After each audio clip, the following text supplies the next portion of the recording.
কোরআন হাদিস শিখা ছাড়া সাচ্চা মুসলমান হওয়া যাবে?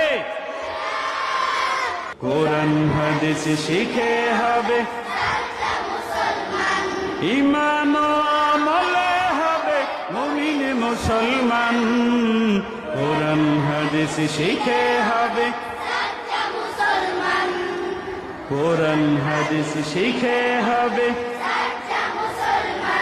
তারা হরফে হরফে পাবে আল্লাহর পরিচয়।